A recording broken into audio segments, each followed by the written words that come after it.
once you get in, we're live with our first TFL talk in a long time. So let me introduce who we have here. Bloop is in with us, Cooley is here, and Andy is joining us. Guys, welcome. Good evening. What's up? How's it going?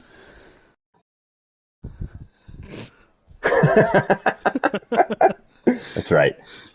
Although the draft was still a long time ago. I mean, it was a full season ago, plus 2 some off months. season. Yeah, so it's been a long time. It actually looks I haven't like. done. Oh, go ahead, Luke. Oh, I just was gonna say I haven't done one of these since like before we kicked off for the start Yeah, when we were of doing the the team Madden introduction 21. stuff, right? Yeah. Yeah. It's been a long time since we had the group. Cooley and I did one. Cooley and I did the draft, and then Rob joined us for a little bit there. But it's been a long time, so it's good to have everybody. I was saying, it looks like B was able to play an Ultimate Team game that went pretty well. So they may be able to play tonight. Maybe, I don't know what Brent's doing. I'm gonna start calling him Brent. We just talked about that. I don't know what he's doing tonight, but they may be able to play, and we may get Come to on, the Byron. Super Bowl before we thought. So I'll keep an eye out on the chat for that. So tonight we're going to be super informal. We're just going to kind of talk about how the season went, our first season recap of the cycle. Talk a little bit about the season, talk about the playoffs, and then maybe look ahead to one championship game was finished earlier tonight, so we can recap that, and then talk about possibly the other championship game, hopefully being played tonight, if not being played soon, maybe tomorrow. So, Bloop, I'll let you take over. What do you want to start us off with? Well, the first thing I guess we should probably look at is how the season went. Who finished with what kind of record? Talk about how the Cowboys blew the playoffs again, and pretty much just go from there. We'll talk about players and stuff too. So I don't know if you got the standings opened up now, I Bon, do. or I do. yeah, What if we was want the to go through Texans that. record? What was Oh, what? you know what? What was the Hey, Texans Cooley, I'm 6 wins better than the first season, so I feel like I'm making progress. record? 9-7. That's pretty good. That is pretty Yeah. good. That's where the Dolphins Winning. finished as well. Yeah, All right, that's like winner record. let's go through. Cooley can talk his trash later because he did have tied for the best record in the league, 14-2. Cowboys and Jaguars both got the 1 seeds. Bengals at 13-3, Cardinals at 13-3, Chargers at 13-3. And then I think we should let's divide this up. Let's do this. Let's go through the better conference, the AFC. So the Jaguars got the 1 seed, 14-2, really good year. Although, what? I can't argue with Yeah, that. I know you can't. That's why I said it. It's just a fact. So Jaguars had a great year. Brent having a good season. Peterson had a lot of touchdowns, threw a ton of picks as well. I think I'm going to look up real quick because there was one point where he was undefeated with like a minus 15 turnover differential or something. So I'm going to look that up real quick and see what his differential finished up as. Because I think he's that quarterback's definitely overrated. Yeah, he's the rare case of having a really significantly bad turnover differential and having a good season. He finished minus 12, 44 giveaways on the year, only 32 takeaways. But it didn't hurt him. Byron. He's got to be the only person with a winning record. Oh, the Bills were minus 8, so I guess there was a few, but just a horrible turnover year. But it didn't matter. Still won the South and was the 1 seed in the AFC. Bengals finished as the 2 seed, Chargers the 3 seed, the Bills the 4 seed, and then you had the wild card fiasco, which what could have been, it actually turned out to be pretty straightforward. Going into week 17, there was a chance of, I think it was 6 teams finishing at 10-6, but it didn't turn out that way. Steelers finished 11-5, got the 5 seed. Colts at 11-5, got the 6 seed, and then Andy, your Broncos, by virtue of your tie week 1, 10-5-1, got the 7 seed in the playoffs. That's right. So AFC finished with 3 teams with winning records that didn't make it. The Jets at 10-6, and then Bloop, you and I at 9-7. Both, I think we both. Or did you win week 17, Bloop, or did you lose? No, I lost. Yeah, I did I too. got killed. Yeah, I didn't get killed, but I Boys. lost. Yeah. But anyway, so strong season out of the AFC. Let's go to the NFC. Cowboys again at 14-2, get the 1 seed. Cardinals had a bit of a struggle down to the end of the year. They were actually ahead of the Cowboys by virtue of a head-to-head win, but lost a couple games late, finished 13-3. With the 2 seed, Falcons won the NFC South at 11-5. And then the Packers at 10-6 won the AFC North with the 4 seed. And you got the Panthers at 10-6 that were the 5 seed, Bears at 10-6 with the 6 seed, and then you get into the greatness of the NFC, the Seahawks at 7-9.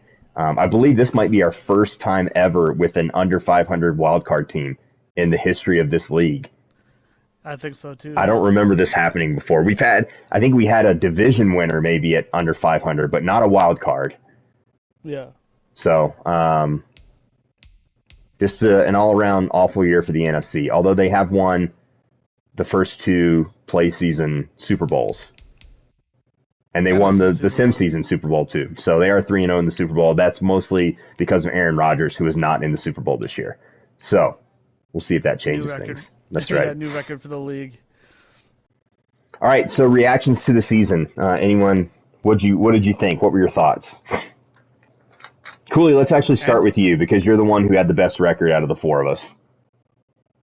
Oh, had a good team. I got more turnovers this year than I probably have ever had. I was 1 or 2 in the league in number of turnovers. Maybe not differential, but it was somebody at a theme park. Yeah, somebody's TV. Yeah, that's super loud in the background. I like your like a theme park. What? Yeah. Cool. You were second in turnover differential.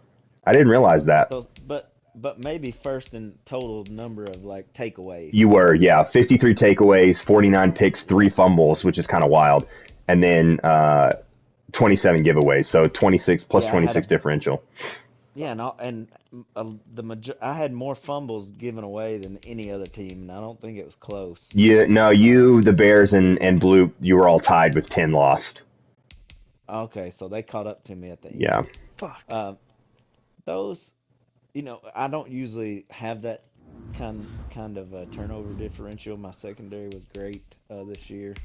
I've got a pretty good team. I've done well drafting and making a few moves. But I got in the playoffs, and that must have been karma for me kicking Bird out of the league accidentally. So not the first time. Took it out on me with 11 Not the drops. last time. Nobody could catch the ball in my playoff game, and I lost. So, not the first time I've lost in the playoffs. Yeah, it was a good season for him. I'm kind of looking through the stats. Obviously, a really great season from Dak. If you're pushing a 2-to-1 TD interception ratio in Madden, you're doing a pretty good job. So 30 touchdowns, 17 picks. Your rookie running back, DeMar Rose, had 19 touchdowns, over 1,000 yards. Really solid pick. When did you get him in the second round? No, I got him in the first round. Oh, okay. I kind of reached for him because he was stronger, and there were some other higher rated backs that were taken after him in the first round. But he really gained a lot of overall. His attributes went way up this year. It's pretty good. We talked about this earlier in the year, but I think I had the 4 people go over 1,000 yards. You did. Yeah, I was just about to bring that up. So Rose with 1,037 yards, and then 3,000-yard receivers. Amari Cooper at just under 1,500, CeeDee Lamb at 1,262, and Blake Jarwin tight end with 1,045 yards. So we were talking about that because the Panthers did that in real life, and it's like 5 or 6 teams that have done that in NFL history. So we were thinking about if that was a possibility, and you achieved it, which again spoke to your offensive aptitude this year. Well, it was a fun year. I had a lot of fun playing. Hopefully I can keep the team together after the sim and make another run at it. We'll see. All right, other thoughts on the season, on the league, your own season, whatever. Oh, well, It'd be interesting to see for me what the Cardinals do. If their team, they lost tonight in the championship game to the Panthers.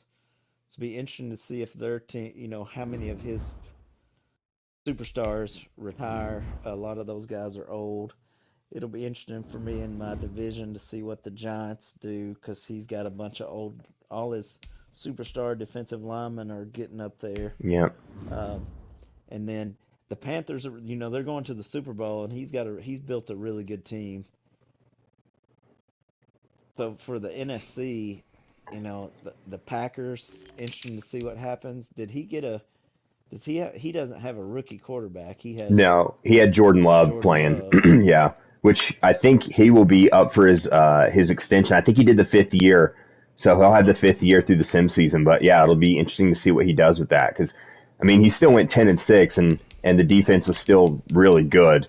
But certainly, the offense was not as potent as it was with Rodgers. So yeah, it'll be interesting to see what he does at quarterback. The team that was surprising for me was the 49ers being 5-11. Don't really see that coming. JLM's a pretty good player. I mean, he's been to a Super Bowl here. Maybe he won one. I don't know, but that's a weird year for him. Did he make the playoffs the last play season? I felt like he did. I think he went to, but I thought he did too. Yeah. Yeah, I'm pretty sure he did. So it'll be interesting. It'll be interesting to see if Six still plays after he gets his PS5 because he's done a pretty good job building his team. He just haven't had a good record. But if he got gets another sim season and gets to that next season, I mean, he's got some good young players. So be interesting. That's it for NFC. You guys can talk about the AFC. I just quickly want to say before we move on from the NFC, the Panthers making the Super Bowl, and right now they still have 3 first-round picks, 2 second-round picks, and 2 third-round picks in the next draft too. Holy cow, that's right. Yeah, he's kind of been he had some early picks early on and kept trading back and adding more future picks, and I think he's done that 3 or 4 times already. So yeah, I think he had to miss the sim season draft, so he moved his early round picks. I know 6 traded for his first round pick in the last draft, and so at least one of those is from 6. I'm not sure where his other one is from. But yeah, he's done a good job of kind of collecting picks and using them well. Rosen's not super highly rated, but he's pretty effective with them. And, yeah. He's built a good team. He's got a good defense. I mean, all around solid team. So he's done a good job. Yeah, and trading away one of his top 5 picks last season for that left tackle, John Magana or whatever his name is, superstar left tackle, that was a move that some people were like, oh, what the heck? But that's going to be a move that pays off in a long run for him. Yeah, he's done well. I know he traded a first rounder for Justin Reed to play safety, and when I remember his first season. I think he led the league in scoring, but also gave up, I don't know, the top 3 in terms of points. His defense was really, really bad, and that stock roster defense, because they were so young, was going to be bad. It was going to be hard to stop other teams, but he's built it up, and that trade, I know a lot of us were wondering, a first rounder for a safety, but it's worked out for him really well, and pairing him with benefited from the Eagles trade. Yeah, that boosted him. Yeah, who did he take with that? Did he take one of his receivers with that pick? I don't remember who he took with that pick. I think he did take Darren Gore, yeah. Yeah. So with adding DJ Moore, and then he traded back on the other ones. Yeah. After that. Yeah, adding another 97 speed receiver, whatever it is with DJ Moore, and Christian McCaffrey. His offense is extremely potent and tough to defend. Yeah. So. Yeah, the NFC, we make a lot of fun of it because it's definitely the lesser league this year. This cycle has been so far, but there's some pretty good teams in there. You got to give them some props. Yeah, it's more the depth that's the issue with the NFC more than the top guys. I think the top guys have proven themselves to be just as competitive as the top AFC teams. Like the Packers and Falcons have obviously been great. The Cardinals have been the probably most talented roster in the league. So the Cowboys also win games sometimes. Yeah, it's not the top end of the NFC is not bad, but the bottom end is where it's lacking. All right, enough about the second league.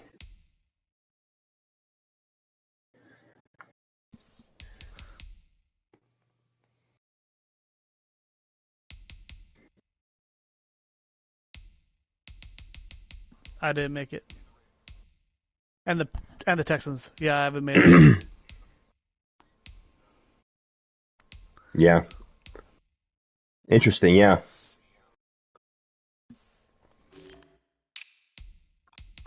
Yeah. Oh, that's a good point. I hadn't thought about that. Yeah, yeah, the Jets and the Patriots both have, yeah. Yeah, it basically comes down to basically how your roster is in the AFC and how your coaching is because like everyone's competitive at some point. I've had some good games against guys that are playoff teams all the time, and I've had good games against guys that don't make the playoffs. So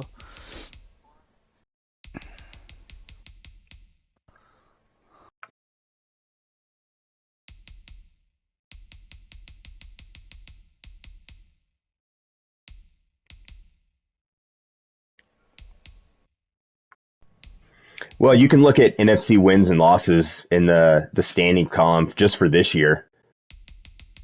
So we have, yeah, 1, 2, 3, 10, 11. Yeah, there were 11 teams in the AFC that finished 3-1 or better against the NFC, and then 1, 2, 3, 4, 5 teams that were 2-2 or worse. 2 were 2-2, 2 at 1-3, and then 1 at 0-4. Everyone else was 3-1 or better. There were only 2 teams in the NFC that had a winning record against the AFC. Cowboys and Falcons were Yeah. both 3-1. Everyone else I was would 2-2 or worse. know if I hadn't took off that week 17.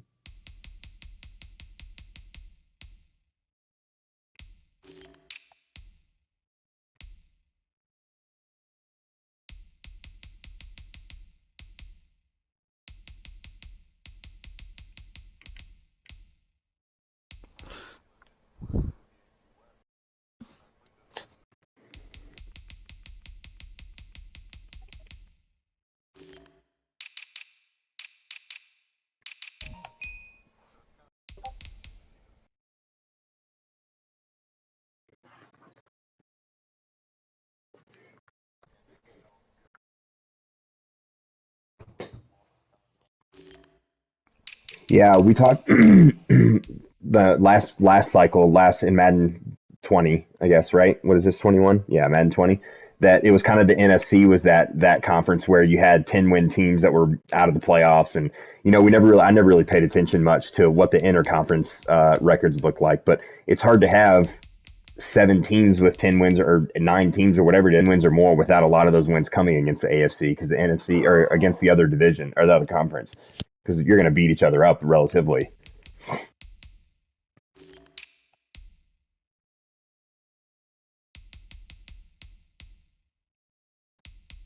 The regular season for sure. It hasn't shown up in the playoffs yet. And again, as Bloop said, it speaks to the top of the NFC and the talent there. So let's get into some AFC reactions for the season. all right, yeah. So obviously the way everything played out, as Bond said, there's 3 teams here that are over 500 that miss the playoffs. I think probably the most surprising thing was the turnaround of the Bills to go from, like, not that they were a bad team before, but they turned the ball over so much to the last play season that I did not expect them to turn around to an 11-4-1 team. I thought that was pretty impressive. I mean, I'm sure the Patriots falling off had a lot to do with that. Obviously, the Jaguars, they've been pretty solid all Madden, and then they added Aaron Donald for this season, and that's just fucking annoying. So, then the Bengals jumps like never been worse than 13-3 or something like that. Like he's always a good team. B again. I feel like right now we're in the AFC. We're seeing a lot of the teams that made the like the top end of the playoffs in the AFC are kind of hitting like their peaks as teams, and then the guys who are a little bit lower, like let's say the Steelers, the Broncos, Texans, Dolphins, and even the Jets. Now that I think about it, we're all kind of like teams that are building up. So I think that's kind of interesting. I think the next play season we'll see similar teams fighting for playoff spots, but I think we'll have different results because the Jaguars, the Colts, the Chargers, and I guess the Bengals, but maybe not. I don't know how Jump's team is looking. Yeah, I'm not sure what his roster Exactly. looks like. But those other teams are definitely getting older. This is at like their peak. They're obviously the best teams. I think the Jaguars and Chargers are, and that's our AFC representatives. They got the most complete teams, and I think the AFC is just going to keep going that way. Like the Browns will come back, the Chiefs will come back, the Titans will probably come back. You know, the Patriots, if their owner can add some talent, because that team just has zero talent right Yeah. now. I just think the AFC is very interesting because we have so much fluctuation between like season to season, just based on how your roster is looking. Like I'm 9-7 this year. I was 3-13 the first play season, and my rosters had to completely change, and it's still in AFC is still like a middle of the pack kind of group.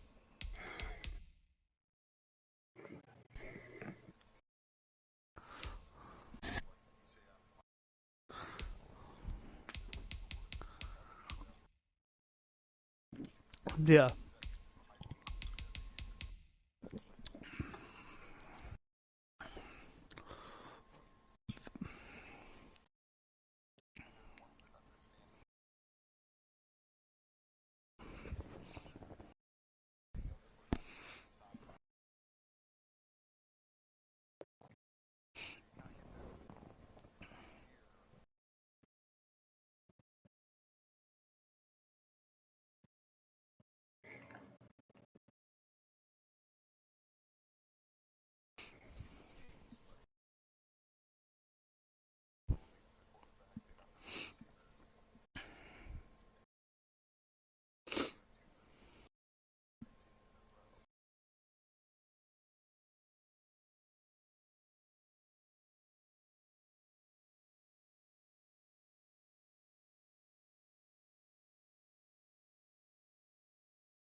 Yeah.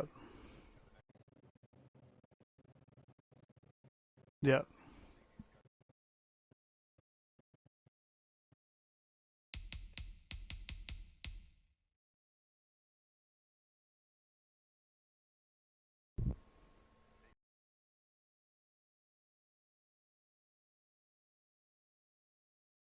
Yeah.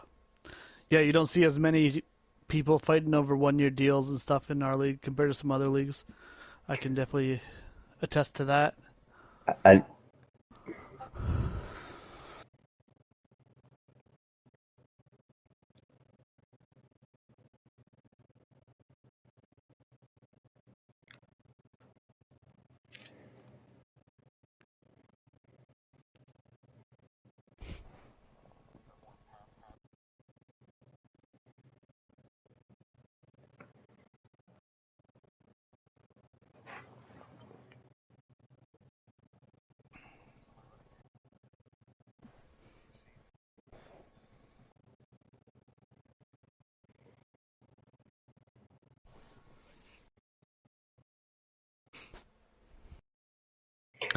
I think Andy, your comment about like the structure of the cycle, because we do have the sim seasons and we get into the franchise deeper than probably most leagues do. I always kind of look at it, and I think this season after the sim season shows the guys that really understand the roster management side of it, because you've had 3 seasons to build your roster, and then I feel like there's an adjustment period for this season. The guys that maybe couldn't figure it out, maybe they have at this point, and now we get another double off season. So we've got after the playoffs, we've got the off season, then another sim season, and the off season. And so maybe those other guys that maybe didn't understand quite what that process looked like, they have a chance to figure that out for the next play season. So I think there can be a lot of turnover between what happened this season and what happens in the after the sim season in terms of roster construction. I know I'm looking at completely changing what my roster looks like because I didn't do a very good job in this first 4 seasons of building up specifically my defense. So I'm going to completely change what it looks like. So I wonder, what it'll look like from there. But I think this season in particular, you see the guys that understand, like you said, understand how to manage those first 4 seasons and what they can do in order to really excel after that first sim season.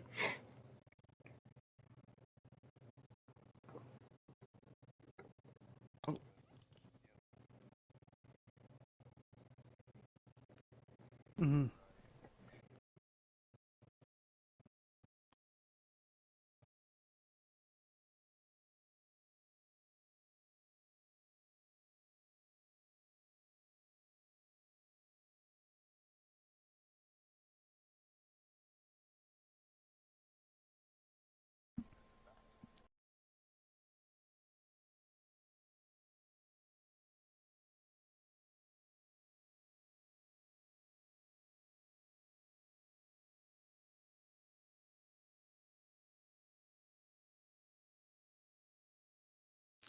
Yeah, Yeah, and he had a problem. I know this because he talked to me about it. He forgot how many trades he's allowed to have, so he traded away 2 offensive linemen. And then the season started, and he was like, "Oh, I need to trade for some offensive linemen." I was like, "You're out of trades, buddy." Yeah. And yeah, again, speaks to the rules, are a little bit more unique rules about roster construction. Go ahead, Cooley. it's you can, even the veterans. I mean, just like Bond said, I mean, people that have been here, you can start building your roster, and then by the time you get to the sim season comes, you get done, you're like, well, I thought I planned for that, and then something kind of, either your contracts escalate or you can't sign somebody, because of our signing rules, and so you were really counting on that person, and then they say, hey, I'm going to free agency, and then it can kind of mess up your plan. So it's you can it what really is going to be interesting is what happens after this next sim season, because there are some old teams, there are some teams that are going to have to sign big contracts for Hmm. people, and if you haven't been diligent about it, you're going to have one or two holes, big holes in your that you just are not able to fill. Like I was looking at Jump. I mean, he's going to have to sign Burrow, so that's a big contract. A lot of these people are, you know, all these first deals are coming off, and if you drafted a stud one of those first or second season, then they're going to want a big contract. So you get,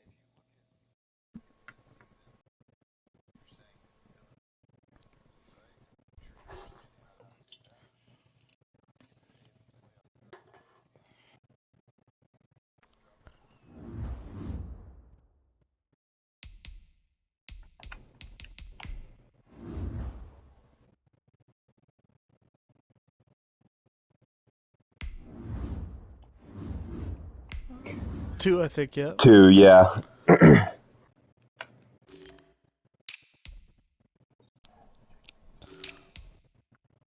Yep.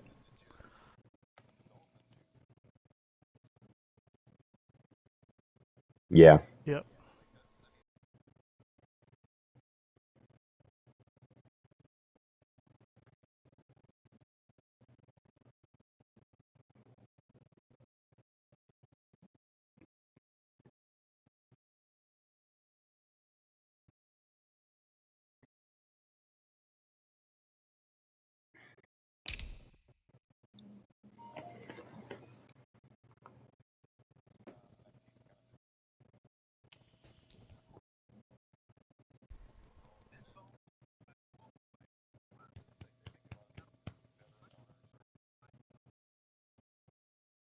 Hmm.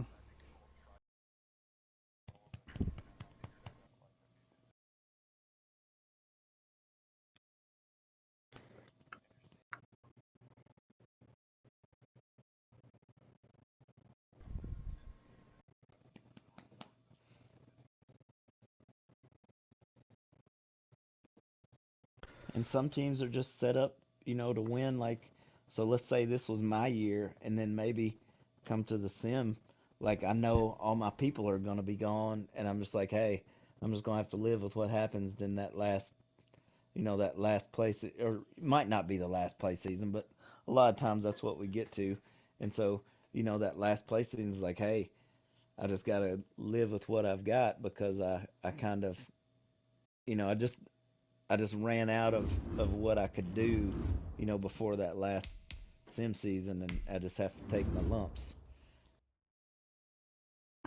I felt that way the last year with Dallas when I didn't realize all my linemen were going to retire for some reason.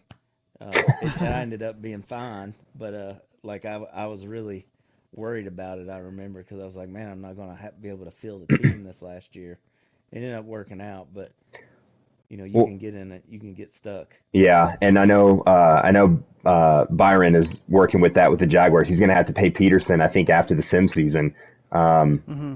so I know he's starting to already plan around those contracts, and he's got, because the Jaguars had a lot of pretty good young talent. He's already starting to work into that, and so we get guys where they're something unexpected happens, like you get a guy, like you said, you plan to re-sign and then he doesn't want to sign and you have to franchise tag and figure out that. And, you have a guy that, I don't know, for whatever reason, something just happens and it changes your whole roster and you have to account for that. And that's why getting into, 7 or 8 seasons through the full cycle gets to be a lot of fun because those roster decisions you make in the first couple years can backfire and set you back, just like in the NFL a little bit.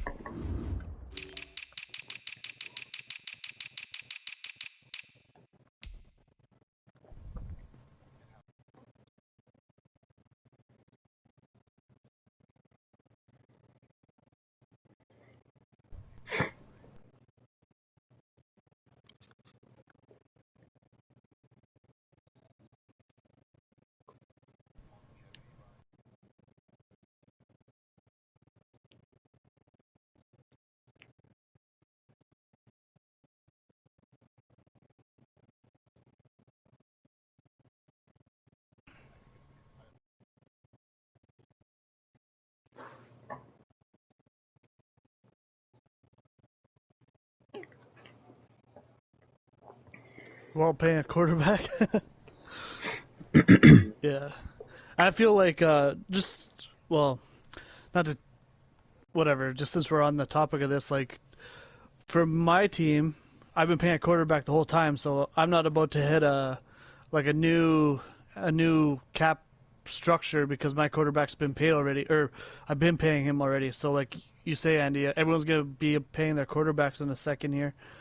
Like pretty much by the time we kick off again, it'll be every quarterback in the AFC is being paid pretty much. Yeah. And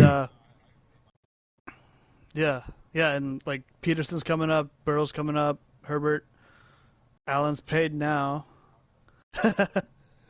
Well, you got to pay someone, right? I mean, he throws 40 picks a season. Like, yeah, I don't know if he deserves it, but I would hope not. That'd be a lot in one game.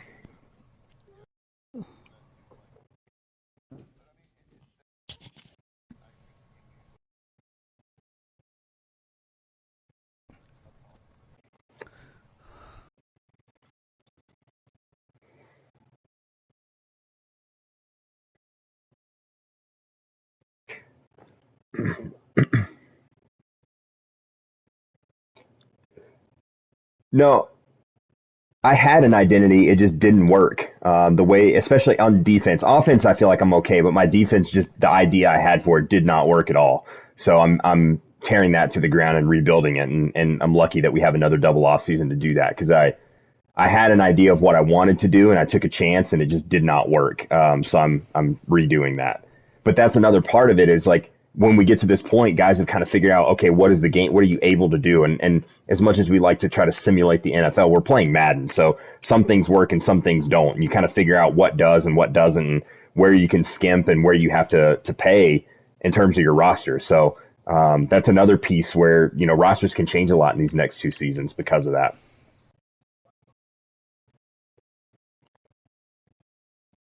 Yeah.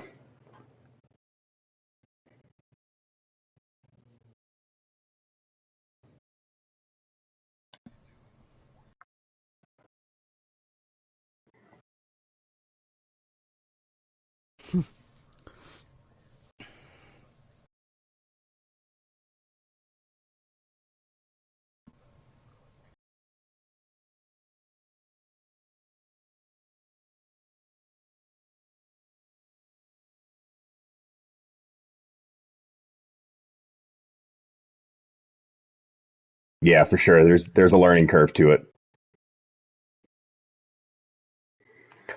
All right.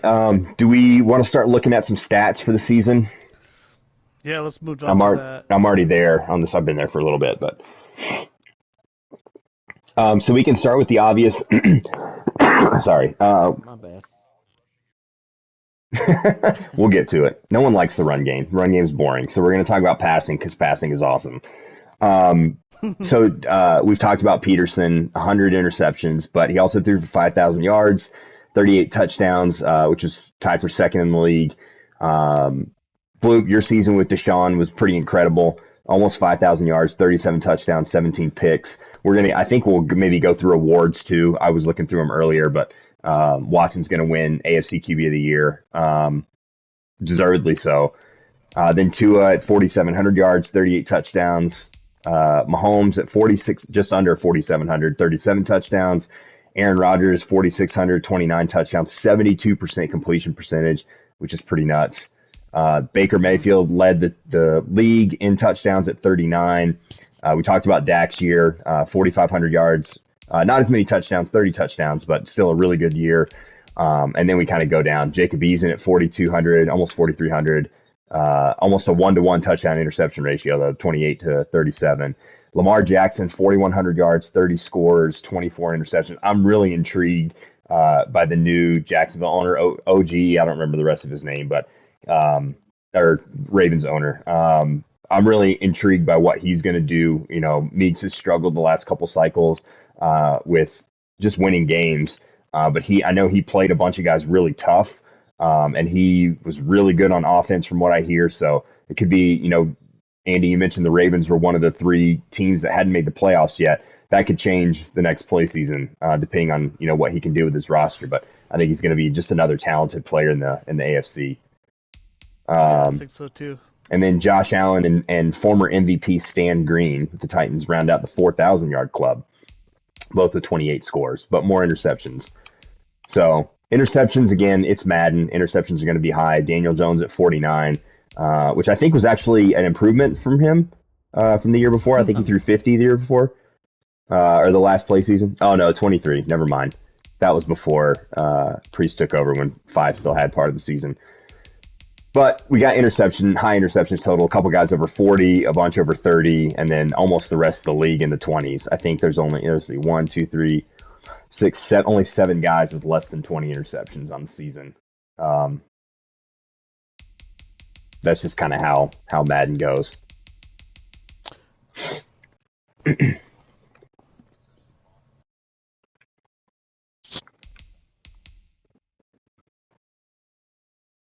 Mm-hmm.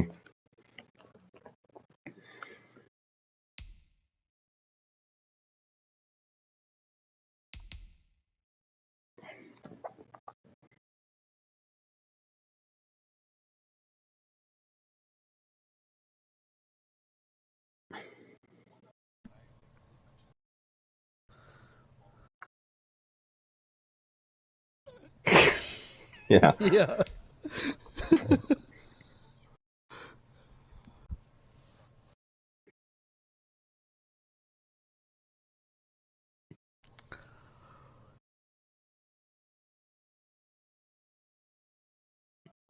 Well, and I know Bloopy mentioned in the news channel about the upcoming changes, and I definitely want to talk a little bit about that before we're finished tonight, but that'll be another conversation. So let's, anything else we want to touch on about, I found this kind of cool. 6 with the Lions, Scott Ford had a 100-yard passing touchdown this year. Jacob Eason had 99. So I don't know how you do 100 yards, but he did it. So kudos to 6 for that. I wish I'd seen that play. He also got sacked 61 times this year, so he's got some work to do though. Yeah, he's not happy with his line. I can imagine. Any other thoughts about the passing numbers? Watson's the best quarterback in the league. It's unquestionable. That's all I got to say.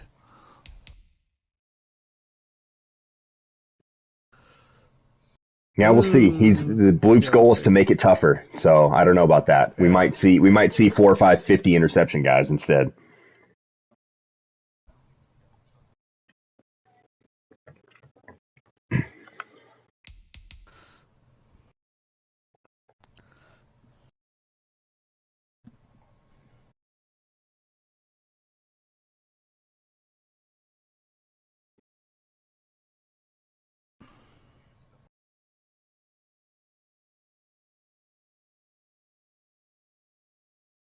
Peterson sucks. He ain't that pinpoint. He threw 36 interceptions. He did, yeah. Well, you're not very Yeah, good you're at gonna throw a lot defense. he definitely throws a lot, but he sucks.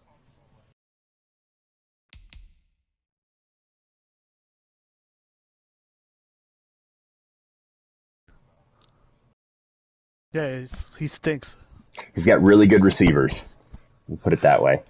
That helps. Yeah, same with the Colts quarterback. He Yeah. stinks too. He just has good receivers. The AFC South just watches Deshaun, and then they try to mimic him, and they have a slightly better defense and better receivers, so they win. But no one's the same. All these guys stink. MVP, Peterson, who cares? Doesn't matter. They all suck. Actually, I don't think Peterson's even close in the MVP race. I think he's outside of the top five. I mean, he's a good quarterback, but like his receivers make crazy plays all the time. Like he beat me in that one game that Cooley remembers watching, where Chanel like went over top of my top two rated defenders and like caught this crazy pass at the back of the end zone and stuff. Like his receivers bail him out all the time. He throws in a double coverage and gets touchdowns. So He shouldn't have won that game. That's for sure. All right, let's move on to Andy's forte, the rushing game. So mentioned the trade for Zeke. Zeke led the league with 1,662 yards. Second year in a row, 6.6 yards per carry, which is absurd for that many carries. Stallworth, the stud out of Atlanta, second with 1,485, led the league with 24 touchdowns, which again is pretty absurd. And that's not even counting the catching ones. Yeah, that's just rushing touchdowns. That dude's a freak. Yeah. Joe Mixon, Cincinnati, 1,283 yards, only 6 scores. Saquon, 1,237 yards, led the league in carries, 268 carries, 1,237 yards, 6 scores. Miles Sanders, kind of underrated, almost 1,155 yards, 8 scores. You don't think about because, Philly didn't have that great of a year, but really, really good season from Miles Sanders. McCaffrey at 1,100 yards. Anton Bush, rookie out of Buffalo with just under 1,100. Eckler, 1,067, a down year for Eckler in the rushing game. 1,000 yards and 16 scores. Jonathan Taylor, 1,000 yards, 14 scores, and DeMar Rose we talked about. So those are your 1,000-yard rushers. Lots of guys with 10-plus touchdowns. Let me count. Let's see. 1, 2, 3, 4, 5, 6, 7, 8, 9, 14 guys with 10 or more touchdowns, including Terrence Tatum. Go Dolphins. I think that's my first time I've ever had a non-Cam Newton rusher with 10-plus touchdowns. It's boring. It's just boring. I just don't like it. I think it's boring. I'm sure I can. I just don't like to. I mean, I didn't even have a 20-yard run with Tatum. Hurt, so for Chubb, and then he got hurt. So yeah, Tatum had 3, and 2 of them were by the CPU in a sim win where he ran for 180 yards on like 12 carries. I had 1 myself the whole year, but still averaged like 5.5 yards a carry. So it was a decent year. But thoughts on?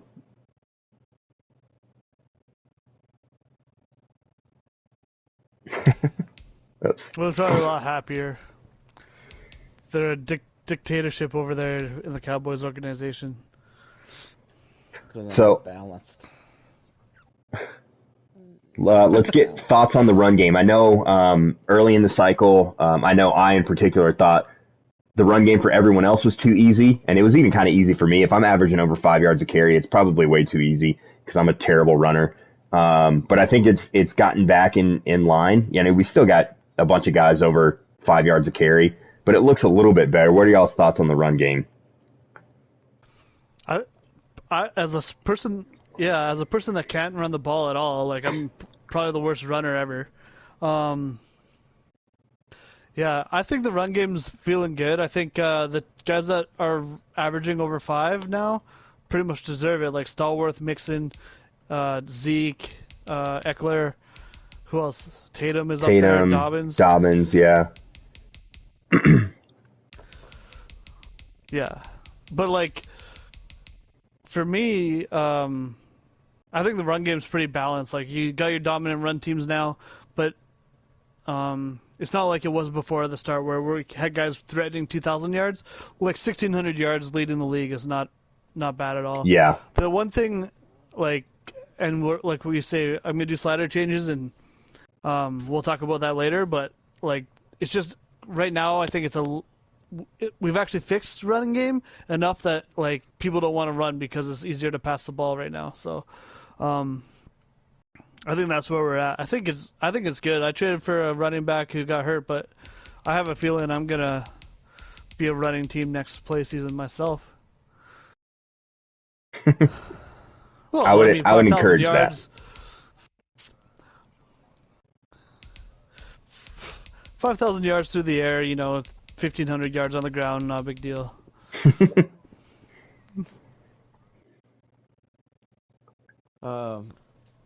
No, my wife was distracting me. Chloe, we're a live show right now. We got to focus. The run game wasn't great for me. I mean, I ran it a lot with Rose, but I mean, he averaged like 4 yards a carry. But part of that's because he's lower rated. Mm-hmm. But I mean, that's just the offense I run. So that's what. But I don't think that. I mean, I kind of like the run game where it is.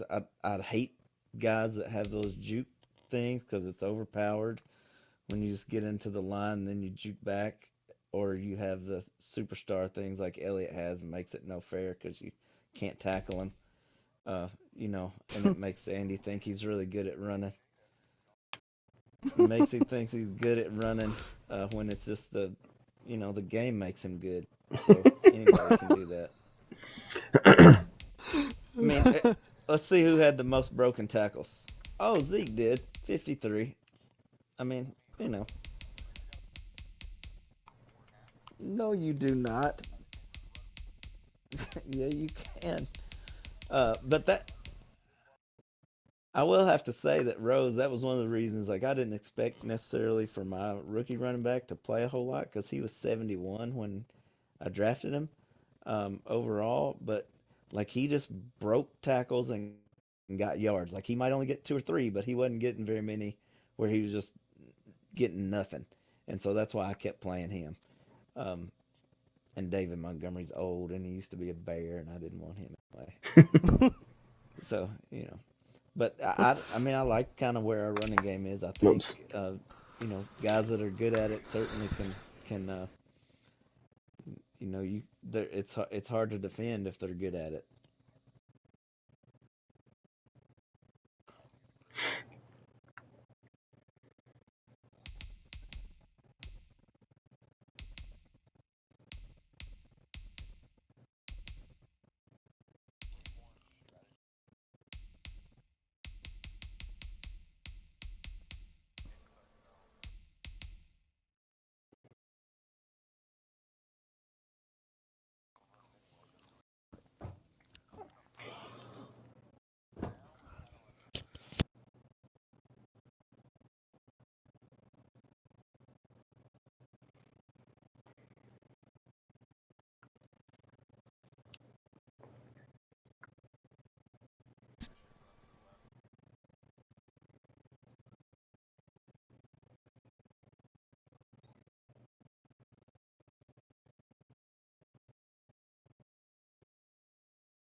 I would I think so disagree with too. that. I would disagree with that on the inside zone and halfback dive. Those feel like guaranteed 3, 4, 5 yard gains at the least. But I do agree with others. The stretch and tosses and counters and that stuff. If you're calling those really consistently, you can if you know that they're coming, they're a lot easier to control. I would just disagree. I think inside zone and halfback dive, even if you know they're coming, unless you have like a guy or you're run committing or you have one of those inside stuff D tackles, they're going to get their yards. I've expressed my frustration over that, but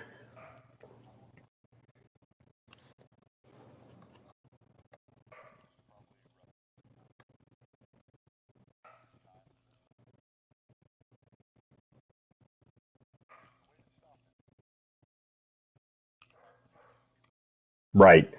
So that's what,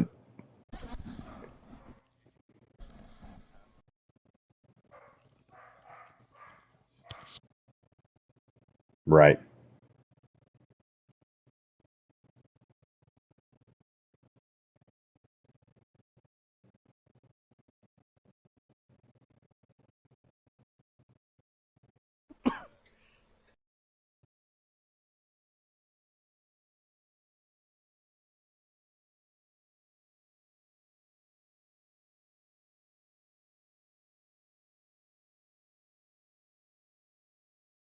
I still think you can. So that's where my disagreement is. I still think you can, for the most part. I don't know, 60% of the runs, even if you know it's coming, I still think it's effective enough to where you're going to get 3, 4, 5 yards.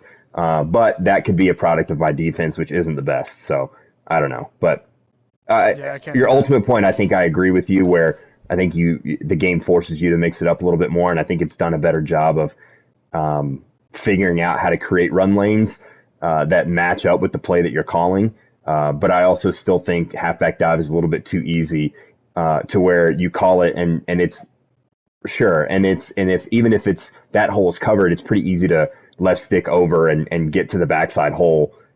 Even if it's 2 to 3 gaps, it doesn't look that bad, which, is against our rules. You should be using jukes, but guys get away with it because it doesn't look that bad because you don't have to really turn a whole lot. And I think that's where the effectiveness in it comes is it's almost like a 2 gap run.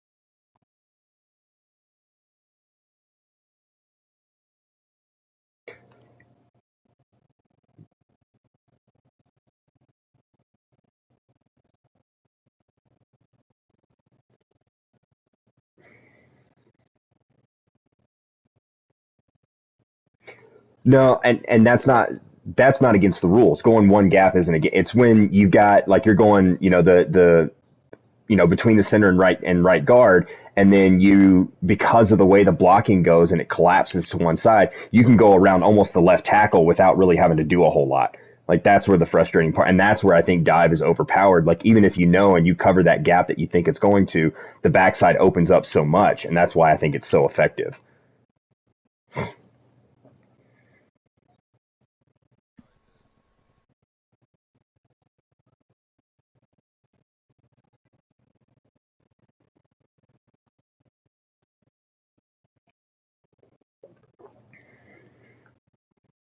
Yeah.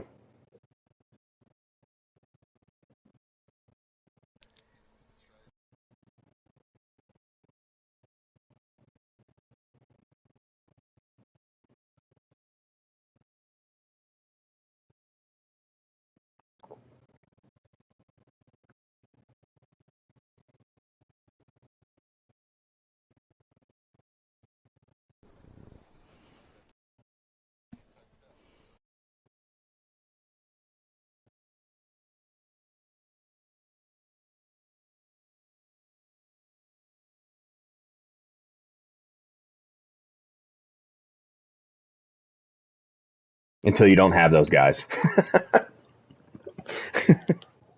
No, I like I said, I overall I do agree with you. I just still think, and I think the last couple cycles that inside run game has just been incredibly easy. And I don't know that it takes a whole lot of talent to be able to figure that out. You just kind of go and you can left stick your way back and subtly, which again isn't against the rules necessarily, but it's easy enough to just subtly change that direction and get a pretty easy 4 to 5 yards. But that's really my only complaint about the run game. I think otherwise it's really, really balanced. Overall, I have issues with that, but that's my own thing. Yeah, that's a rules thing Talk more about than receivers. the settings. Yeah. All right. Any more about the run game? I know we went on about that. Andy and I went on our diatribe. All right, let's get into some passing. This is kind of a crazy surprise to me, but top receiver, Tony Carter, rookie with Cleveland, 100 receptions, 1,900 yards, 19 touchdowns. He pretty much was their passing offense. I remember looking and when I was scouting possible playoff opponents and looking at what the matchups were in week 16 and 17 to figure out who I needed to root for and against. I was surprised. I always thought he was a really balanced passer. He wore out Tony Carter this year, and rightfully so. The dude was unreal. So we talked about the pass game, Bloop. I know you have your thoughts on the pass game, but a lot of really talented pass catchers. There's probably, I don't know, 30 or 40 guys that were over 1,000 yards. Maybe not 30 or 40, maybe about 25 to 30. But okay, so I was pretty close. Lot over 1,000. Lot of touchdowns through the air. A lot of big yardages. So thoughts on the pass game, on the receivers in particular, I guess.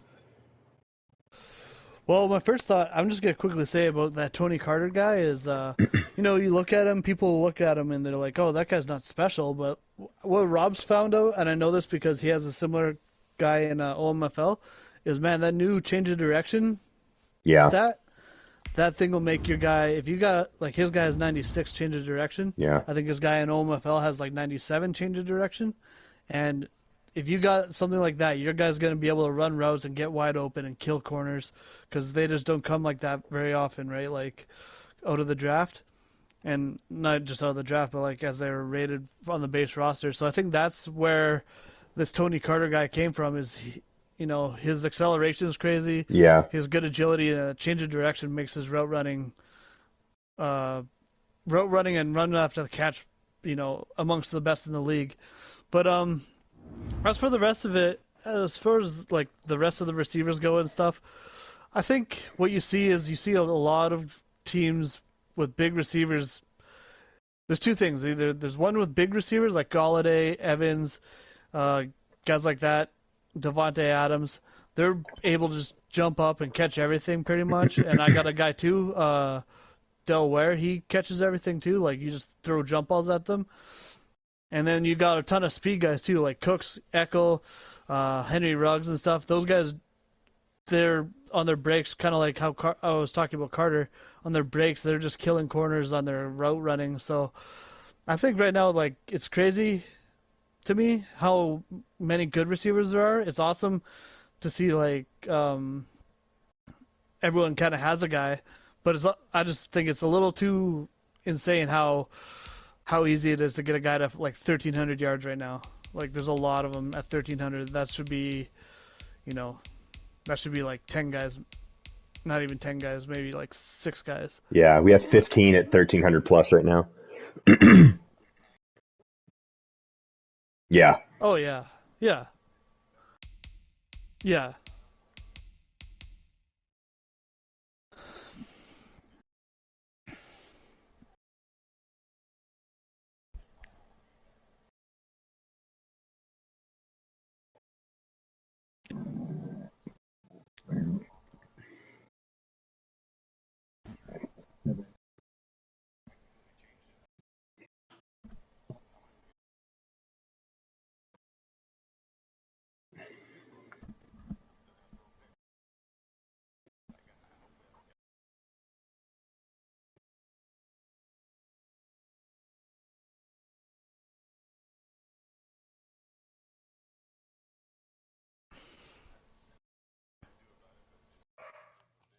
Yeah.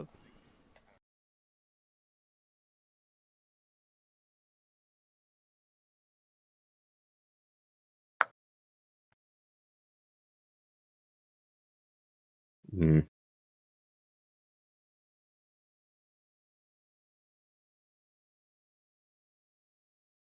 Yeah, I don't know.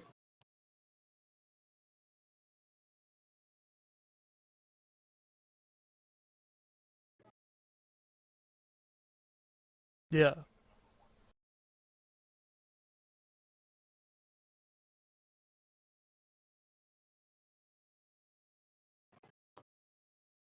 No, I do.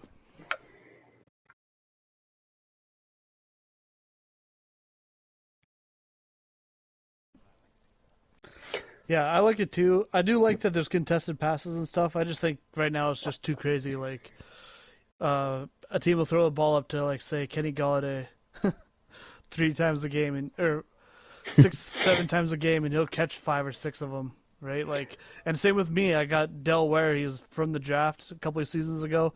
He was a superstar guy. I'm sure he's going to lose it now, but he wasn't a good route runner at the start of the year. He's not fast.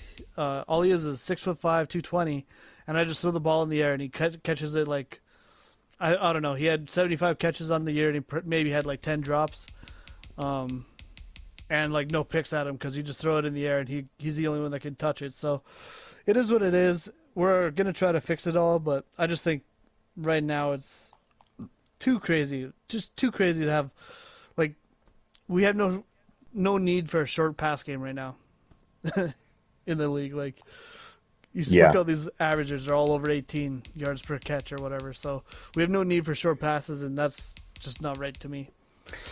yeah. I But think good job on everyone that's scored. the telling stat is the average yards per reception.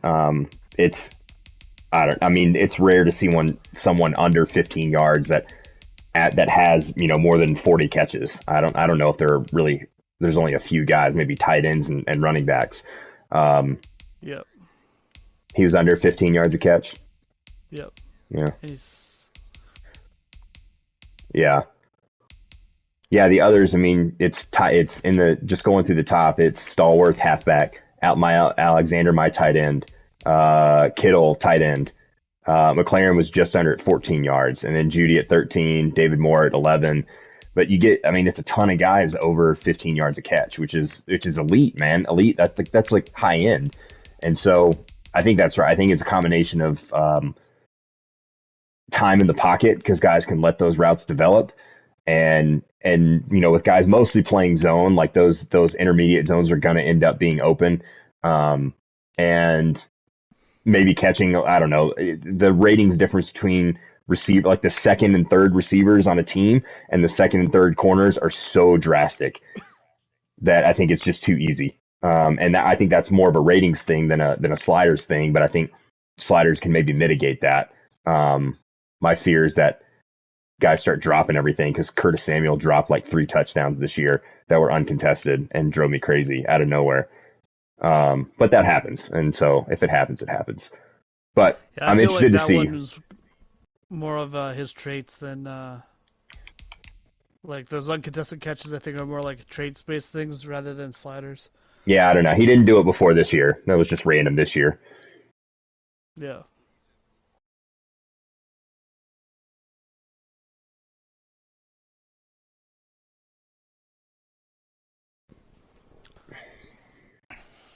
yeah,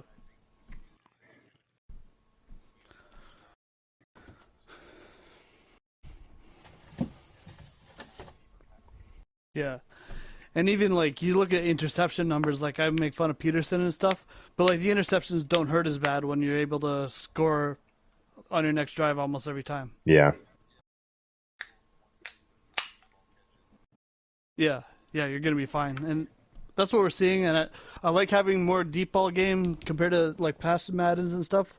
But right now, I think it's just like the pass game and throwing the ball deep. It's just imbalance compared to the rest of the other phases of football.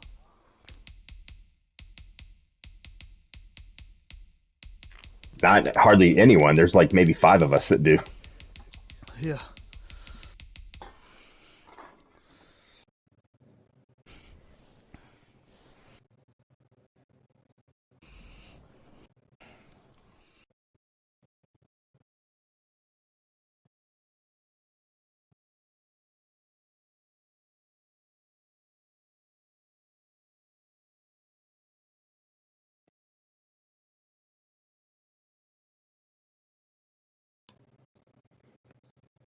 yep. So, I know we're going a long time, but this is probably just going to be a long show, which is fine. I know we'll get to the slider changes for the next season, but, yeah, I think it'll be, guys have kind of gotten to this point where the pass game has been the dominant way to move the ball, and guys are loading up on pass catchers. And so it'll be interesting to see if that changes moving forward. We've got the playoff matchups, and the pass games have dominated, I think, the playoff games as well. I was looking at the stats for the NFC Championship game, and the Cardinals ran the ball like 12 times all game and threw 34 passes. I'm not sure what the Panthers stats looked like, but I don't think he ran a whole lot either, because I know he was behind a lot of the game. So we'll see. We'll see what that turns out. But, 3 guys over 90 catches. We got maybe about 12 that were in the 80s, and then a bunch in the 70s and higher. So might see maybe more catches, but drop down on the yards per catch. Maybe fewer yards. We'll see. Fewer touchdowns. Yeah, hopefully. But then, of course, the draft class looks insane. So for receivers, so yeah, we'll probably just be in the same spot. Yeah. All right. Let's check out some defensive stats just real quick, because defense is kind of boring too. Interception numbers are absurd. Minka and Simmons with 14, Desmond King with the Chargers with 11, Awuzie with 10, and then a bunch of guys with 9 and 8. Sack numbers were, I think, probably a little bit low, as we've talked about. Pass rush is obviously low, but sack numbers actually don't look terrible. Quinnen Williams led the league with 14.5, and Donald with 13, Burns with 13, who I know he had a sack in the NFC Championship game tonight. Buckner at 12.5, Oliver, a lot of defensive tackles, which is kind of weird to be that high, but that's your X Factor and superstar stuff. I don't know, do we want to expand on defense?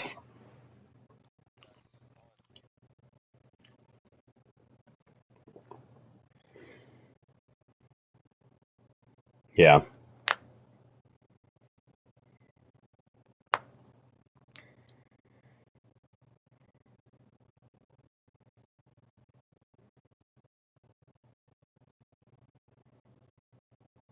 Yeah, I've drafted two offensive linemen in the first round, center and a left guard, and they both came in, I think, at like 70, I don't know, 73, 74. My center, I think, is up to 78 or 79 now, and my left guard is around 77 after a couple of years. So, because they don't have the dev upgrade opportunities, because they don't really accumulate stats outside of snaps, it's just tougher to get those guys up. And it's the same thing with corners. Like, I think the reason, the defensive line is accumulating stats and getting dev upgrades and getting these boosts. And so the ratings are just outshining the offensive line, similar with wide receivers over corners. But it's also a product. I mean, this is the same case last year, and the sacks were through the roof last year, and the sacks are way more manageable this year, unless you've got superstar and abilities guys. But the tackles for loss, you're seeing linebackers. There's some defensive linemen, but a lot of linebackers in the top 15, top 20, which probably shouldn't be the case. I don't know what the NFL stats look like with that, but seems like that shouldn't be the case.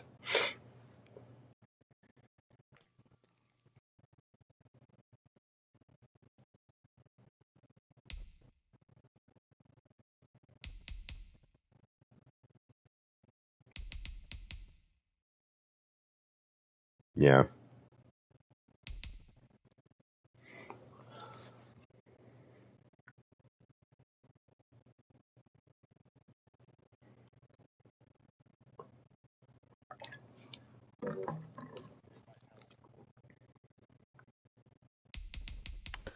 Yeah, I think that's true, and I also think, unfortunately, right now the only way people are getting sacks is with guys with X Factor or superstar abilities. Like I was just looking down through the sack list, and like the drop off from being double digit sacks to suddenly being like 6 sacks is very short. Yeah. There's only a couple guys in there, and that's a little bit of a problem for me too. Well, and you get guys that use the defensive line that can create pass rush as well. That seems to be the way to go. Either you have superstar guys or you user and you rush yourself, and you can use the pass rush moves. to get in there. But yeah, there's not a lot of separation, or I don't know. There's not a lot of like, I don't know what I'm looking for. I don't know what word I'm trying to say. Never mind.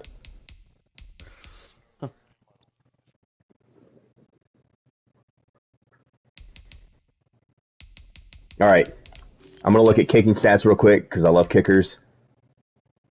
Even though I didn't kick a whole lot this year.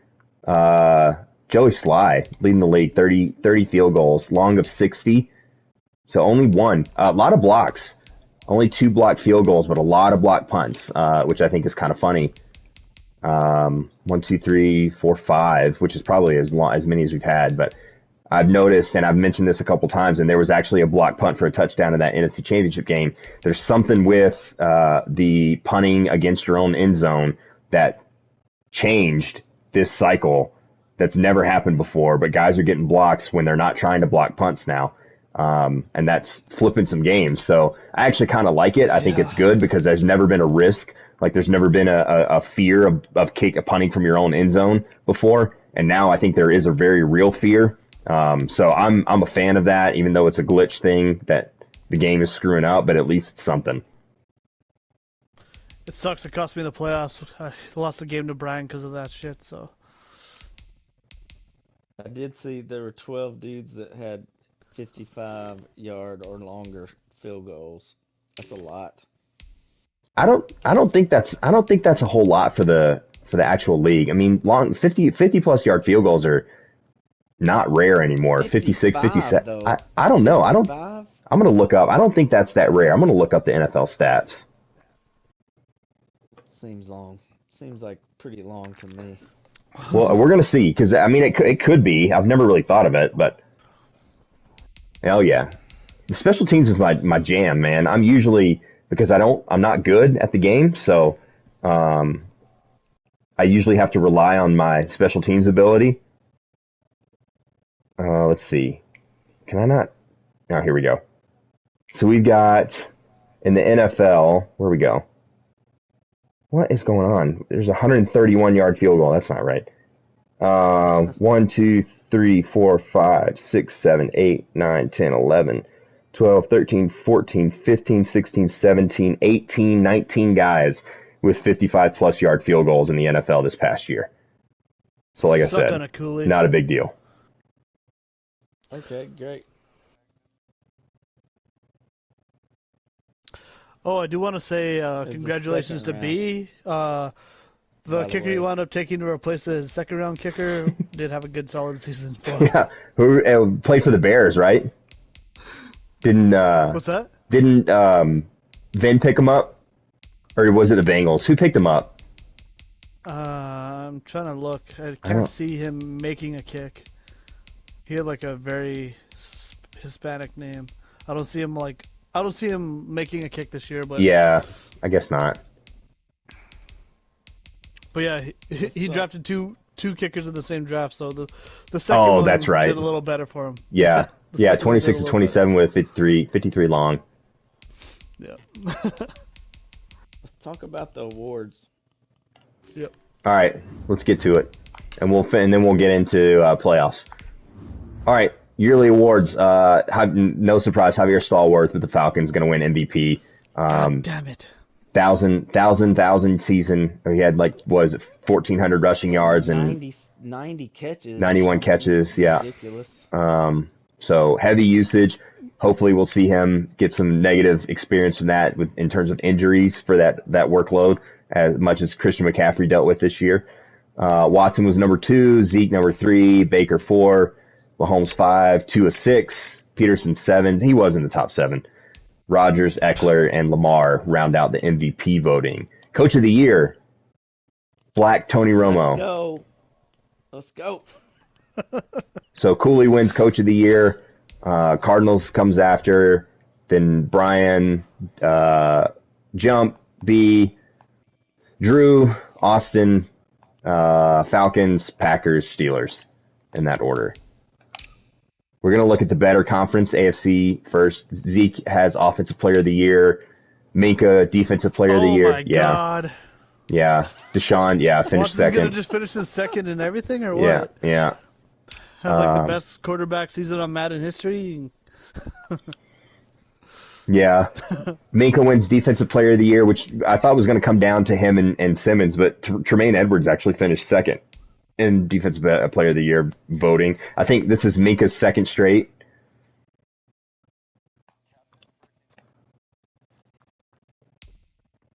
Yeah, he's pretty good at it. He's pretty good at it. He moves around. He actually moves around a little bit. He moves. He actually does a lot of defensive line.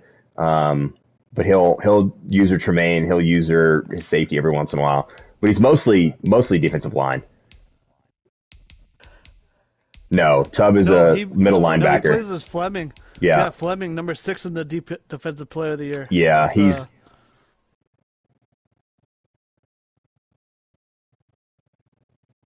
User ability.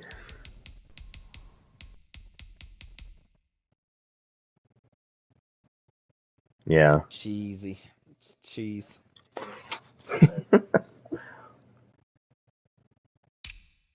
Just covering the whole field with your one player.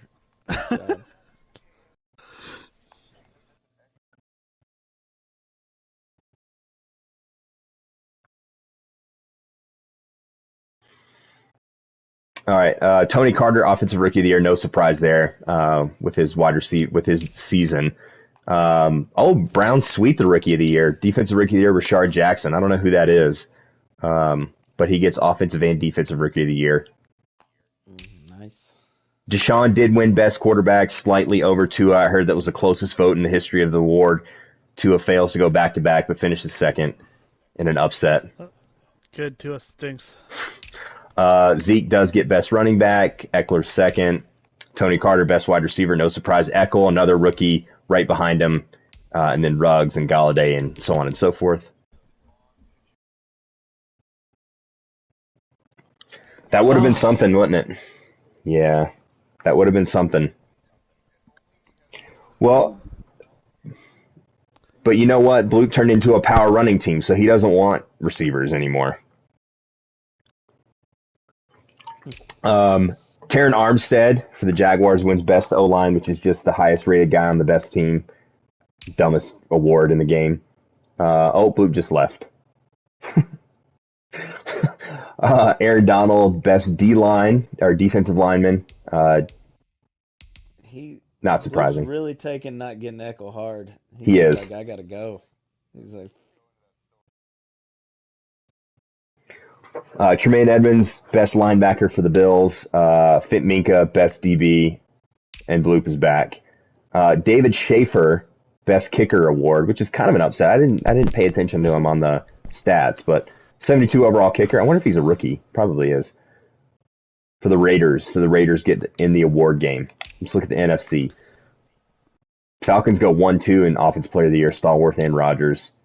Defensive Player of the Year, Roquan Smith. Cooley, your safety acquisition, Marcus Williams, finishes second. That was a really nice pickup in that trade from the Saints, right? Yep. Yeah. Yep. DeMar Rose, Offensive Rookie of the Year. Lego. Washington football team with 2-3-4. Tough season at 4-12, but a couple of good players there to build around on the offensive side. I don't know what these guys play. I know Bass is the quarterback, but Bass is the quarterback. Yeah, I don't know what Little and Bell. Do you know what Little and Bell are? Cool. I think Little's a halfback. I think Bell is a receiver. Quadorius. Okay. Quadorius, yeah, great name. Defensive Rookie of the Year, Theo Fox with Seattle. I think that's a middle linebacker. Yeah. Yeah, the number one pick. That dude's good. Yeah. That dude's really good. And he had a bunch of tackles. Yeah, Shiloh's a big middle linebacker user, I think. I believe so. Luke Freeman from the Giants finished second. Another football team, Akeem Woods, the corner, first round pick, 82 overall. This guy's turned into a pretty good player. He's got some talent there, man. Washington's got some talent. Yeah, hopefully he gets engaged now that he has control of his own team. Yeah. Rodgers wins the best quarterback over Dak Prescott, mostly probably because of that 72% completion percentage. I think he had maybe one more touchdown too. If I threw it to the running back every time, I could have I was like 70. Yeah, you were right Let there. him So throw to the you running back. you threw it to your tight end a whole lot, so it's pretty much the same thing. Rodgers had the best He QBR in the averages league, so 15 Yeah. yards a catch. Dak was ahead going into the last week, and I took him out after the first half. He didn't have a very good first half anyway, but I maybe could have won that award. Yeah. well, it's the Interesting. best quarterback thing, and Dak's not that good, so. Yeah. Falcons and Cowboys go 1-2 again in running back. Stallworth over Rose. Wide receiver Devontae Adams, no surprise there. He had, what was his game against B? Like 8 catches, 400 yards or something like that. Yeah. It was crazy. 27 yards per catch on the season. Yeah. Godwin number 2, Amari number 3 and Cade Harper number 4. I know 6 is bitter about Cade Harper's progression. Hopefully he gets some abilities back. That'd be nice. It might be, yeah, that might. Bakhtiari wins again, highest rated lineman on a playoff team. So Bakhtiari wins Zach it. Martin missed 5 or 6 games with an injury, and Tyron Smith was 4th, and I think he gave up 11 sacks, which is like the second most in the entire league. Yeah, it doesn't matter. It's all ratings based. It's dumb. Yeah, it's the dumbest award. Fletcher Cox, best defensive lineman. I think he led the league in tackles for loss. And then the Bears go best linebacker as well. It's a shame he couldn't win more games with so much talent. Well, when you suck, you suck. Yeah. Cooley, top 3 on the best defensive backs. Awuzie, Xavier Woods, and Marcus Williams. That's impressive. It goes to, what did you have, like 45 interceptions or whatever? I had a bunch. Yeah. I had a bunch. Woods is up there because that's usually who I user. Yeah. I had a good user pick.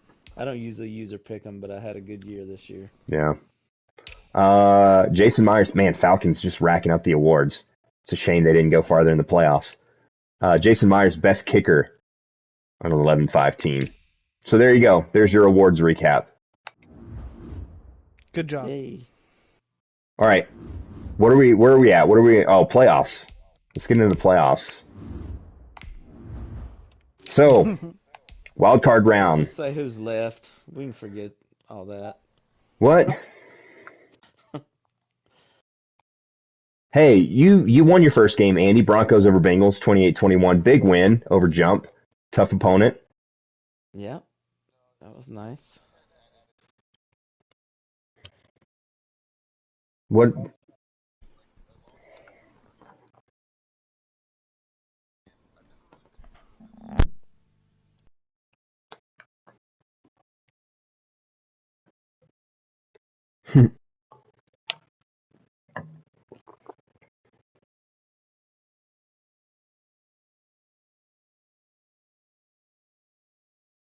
Work them out, right? Yeah.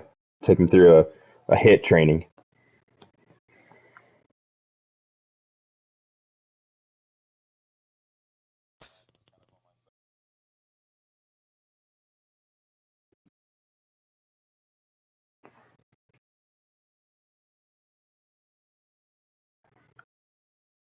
Well, there you go. So big win. High morale. Cardinals beat the Seahawks in the division round rematch. B over Drew. Chargers over Colts. Falcons over Bears. I believe that was a last-second iced field goal that he made that's barely snuck in the right side. It was. Yeah. It was. Steelers over the Bills, and then Panthers over the Packers. So that was your wild card round. I watched a few of these games. That Chicago-Atlanta game sticks out. I didn't get to watch much of the Chargers-Colts game, and I watched a little bit of the Seahawks-Cardinals game, which was close going into halftime, I think, and then the Cardinals got some turnovers in the second half and kind of ran away with it.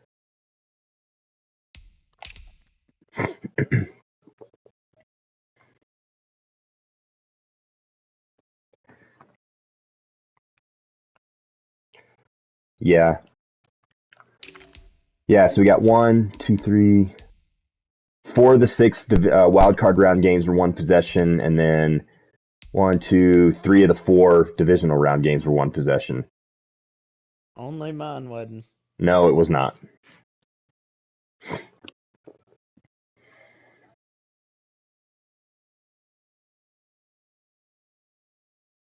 Yeah, just got to get to the tournament, man. Get to the tournament, anything can happen. Divisional round, Jacksonville over Denver. Andy, sorry. Panthers over Dallas. Yeah. I watched a bit of it. I didn't see the ending, so I'm not sure what happened at the end, but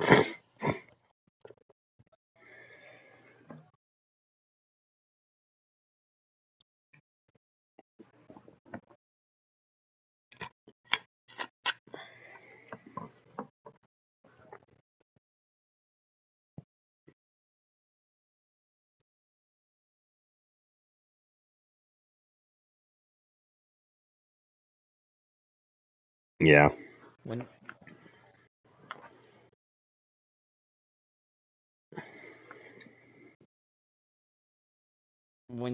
when you got the pick six, I thought you were gonna win, and then you didn't. Yeah,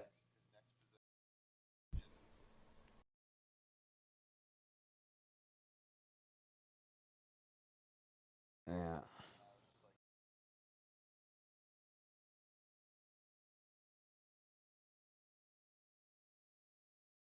Well, 28 would have done it. So, didn't even need 30. Yeah, no, I know.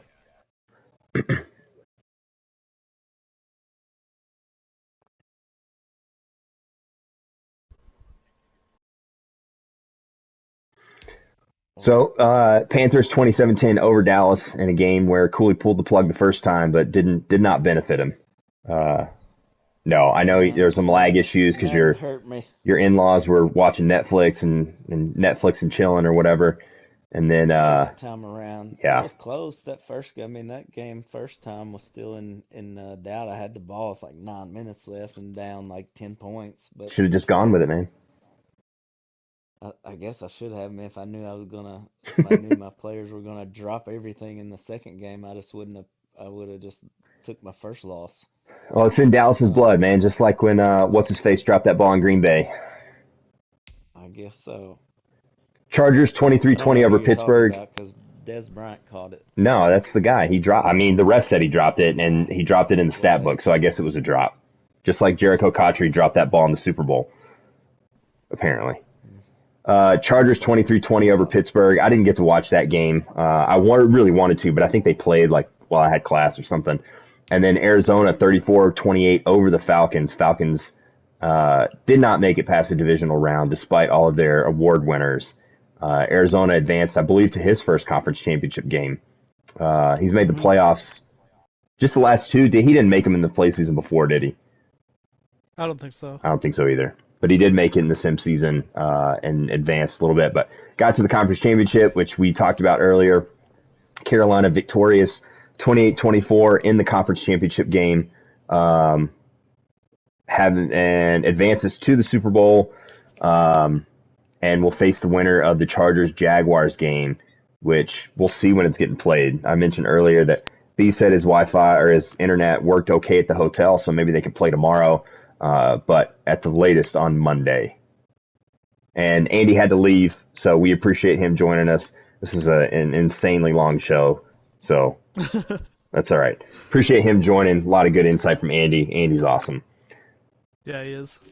I like his perspective on the league because he's not a guy I always talk Madden with about. Like I talk to a lot of people in the league, but not always Andy. But he always brings a nice perspective, I think. Yeah, agreed. All right. Let's talk about this Chargers Jaguars game. So a rematch of the conference championship, not from was it from the sim season or the last play season? The last play season. Last play season. So rematch of the conference championship game. Brian won that game, I think, and then lost in the Super Bowl. Thoughts on this game? This is going to be fun, I think. Yeah, I think it's going to be a high scoring game. I think you're going to see the Chargers try to slow the game down because they're very much a very good defensive team who play like kind of a ball control offense. But B can turn it on when he wants to, and I think the Jaguars are going to force him to turn it on like that. I, like everyone seems to struggle with the Jaguars defense, but personally, I don't find it to be very hard to move the ball against.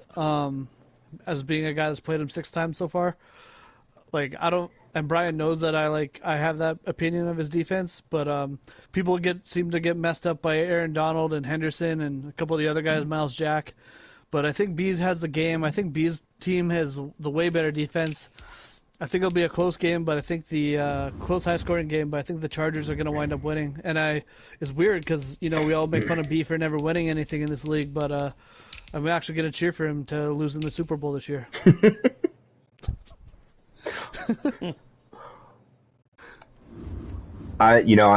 B was kind of struggling down the stretch. I think he lost 3 of 4 or something to finish the season, or 2 out of 3. I don't know. He lost more than he usually does. And his divisional games, again, the 30-27, I'm looking at the stats a little bit. The 30-27 win, Herbert goes for 3 scores, 18 of 30, 263 with 3 touchdowns. Eckler had a really good game, 18 rushes, 92 yards. Didn't do as much in the divisional round game against Tubbs' defense, which is really, really good. But again, Herbert didn't turn the ball over, and I think that's going to be the key. B does a really good job protecting the ball. He doesn't allow. I think he got sacked 6 times all season. Even though his offensive line isn't rated that well, and it's not like he just dumps everything off. Like, he takes his shots downfield, but I think he does a really good job of reading the defense pre-snap and knowing where he wants to go and getting rid of the ball on time. So he doesn't get sacked a lot, so he doesn't fumble a lot. He doesn't throw a lot of picks, and we know that Brian does throw picks. I don't think he fumbles a whole lot, but he does. Yeah, he's thrown his share of picks, and so I think it's going to come down to turnovers. I think B is going to do it. He's been to the Super Bowl before. I think he's going to win this game, even though, well, I don't know. I don't know if I think the Jaguars maybe have the better roster in terms of overall, but they're both really good rosters. And the Chargers, their defensive backfield has the talent to keep up with Jacksonville's receivers. Desmond King on Galladay is going to be a fun matchup. I'm assuming that's what he'll do. So it might be more of a DJ Chark and Laviska Shenault game for Jacksonville. And then B is going to spread the ball around. He does a great job of spreading his touches around, using Eckler in the pass game, Keenan Allen, and using his tight end. And he does a really good job of taking care of the ball. So I think that's going to end up being the key. Yeah, and I think the one thing, like, B's team, we talk like maybe is not like the most crazy offensive team, but I was just looking at it. He spreads the ball around like you're saying, and he has he's been using young players. Like, he has this second-year player, Sammy Miller, wide receiver. Mm-hmm. He looks like a nice player that's been growing for him. Keenan Allen's still on the team, and Hunter Henry, but Eckler. Then he has another guy, he's kind of like Ware or what's your 6'5" receiver's name? Jamie Pierman, yeah. Yeah, so he's a guy like that, David Chamberlain, that he uses in the red zone a lot. Then he has Trey Burton as well. Like, I think he just schematically, he has Scotty Miller, but I don't think he uses him a ton. But, like, that's obviously a fast player. Yeah.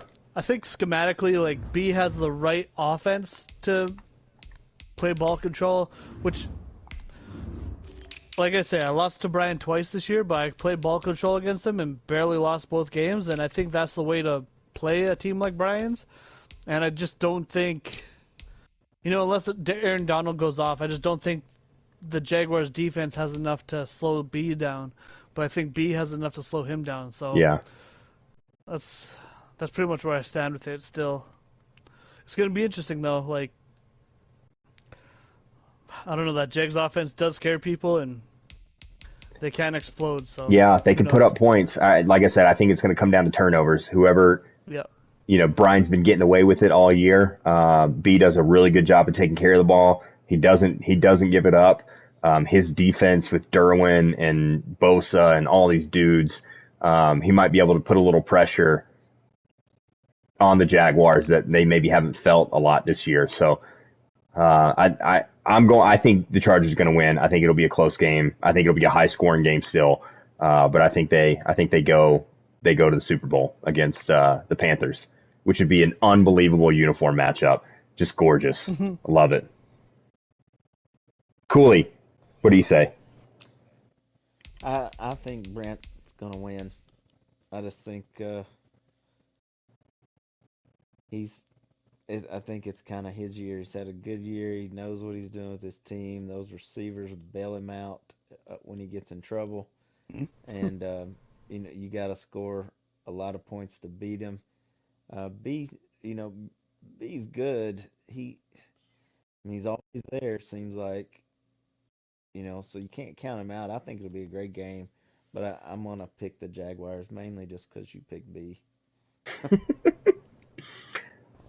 I think the one thing that might be an issue if they do play before B gets back to Florida or gets back home. I guess he's still in Florida, but gets back home is any possible lag from an internet issue, which could cause some issues. I hope that's not the case, and I don't know if either of them are going to listen. If it is the case, then quit and play Monday because I'd hate for, it's going to be one extra day. Who gives a shit if it's one extra day in the advance in the playoffs?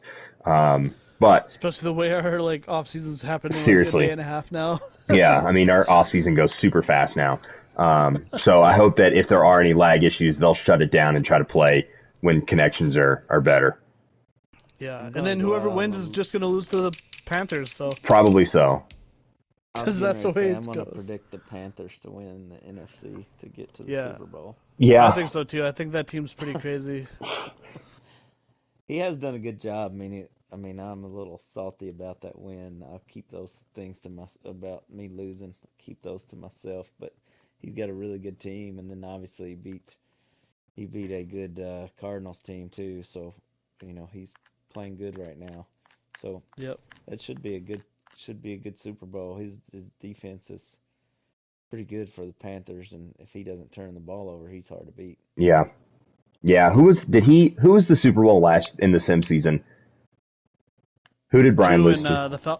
The Falcons. Oh, that's right. It was Drew. It wasn't Brent. Drew made it. That's right. Yeah. And who was it before when Brent did make the Super Bowl? The Packers. Packers. That's right. Aaron Rodgers. That's right. I know. The first two. That's right. Okay. So there we go. Look at the off season, or look at the playoffs. We got our Super Bowl prediction, or our AFC Championship game predictions in. Super Bowl, I don't know. I'm not gonna make a guess yet. I don't know. I think the matchups would dictate that. Yeah, the NFC has swept so far, which is an anomaly. You take 3 games versus the 40 that we've played interconferencely, whatever that word would be.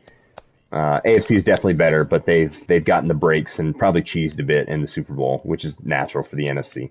Not surprising. Definitely. All right, Luke, do you want to wrap up talking about some of the changes coming for the next play season with sliders? Yeah, I'll just quickly go over it. Everyone saw in the news chat that I'm gonna change the sliders. We've been kind of discussing throughout the entire cycle, little changes here, little changes there, but we haven't.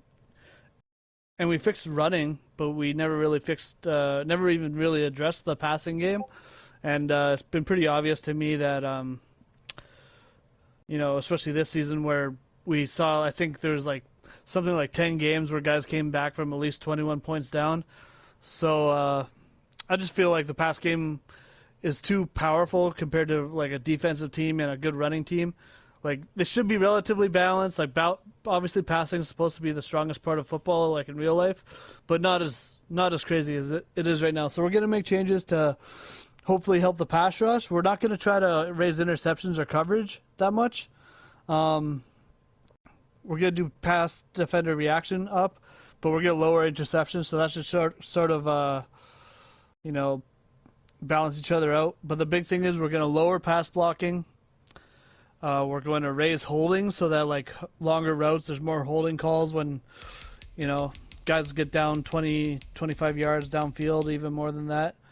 More holding calls, probably that'll also affect the run game too, so that we'll see how that goes. Like I say, raise pass defender reaction. That won't be a lot. It'll be a bit though. Lower interceptions quite a bit, probably. I think it's at 20. Wait, I got it right here. I have them up right now. So interceptions is at 30 right now. Yeah, so that'll be at least 20, probably closer to 15. And pass defender reaction time will probably go up to 60. And then I might actually do pass coverage up to 60 as well. Okay. But interceptions way down. Yeah. And then we're going to lower catching. It's at 48 right now. That'll be at least at most it'll be 40, probably closer to 38. And then oh dang, that's a lot. Quarterback accuracy. Yeah. I mean, We'll see. We'll probably gonna play 2 preseason games this year, just to kind of give us a extra week to try it out. Well, we'll have. Is this going to be done before the sim season playoffs as well? Yeah, that's a good idea. I should do Okay. that. I'll do So that. we'll have it for the playoffs too. Yeah, we'll get some good feedback. And then quarterback accuracy, I'm gonna lower that one just a little bit. Receivers might be 43, might go down 5, and then quarterback accuracy, same thing, kind of like 42, 43 area. And then pass blocking, I'm not gonna change initially because I think the other. Oh no, sorry, pass blocking is going down. Sorry, I meant run blocking isn't gonna change. Fumbles aren't gonna change. I don't think that's too crazy. There was quite a bit of fumbles this year. There were a lot, yeah. There seemed to be more this year than there were in the previous seasons. I'm not really sure why. Yeah, I think an update kind of changed that. That's possible. Yeah, and I think that's it. Anyways, that's what we're gonna start it with. I'll announce all the exact changes when we do them. But I've just been taking feedback from guys from other leagues, and I play OMFL, so we got some feedback from there with Rob, who does their sliders, or at least influences their sliders quite a bit. And the hope is just to bring defense up and run game up versus the pass again, so it's not bombs away all the time for certain teams. And if you start a game, because unfortunately with our rules we don't want people running up the score, so if you start a game off and you're winning 35-8 or whatever, 35-7, and you start running the ball out, punting it, and then that guy scores a touchdown, and then you run it again and that guy scores a touchdown, and suddenly I think there's 10 times this year where 21 points or more someone came back and won the game. So I mean, it's nice to have that, but it's also I don't know, it makes it tough. You're trying to be nice, not run up the score and score 80 points, and the game just doesn't agree with it. So I'm hoping this will balance things out. Our run game is, like we were talked about earlier, run game's in a good spot, and I feel like defense isn't terrible, other than the fact that in 50-50 balls, guys lose almost every time, and I'd just like to see more knockouts or holding calls or sacks once in a while.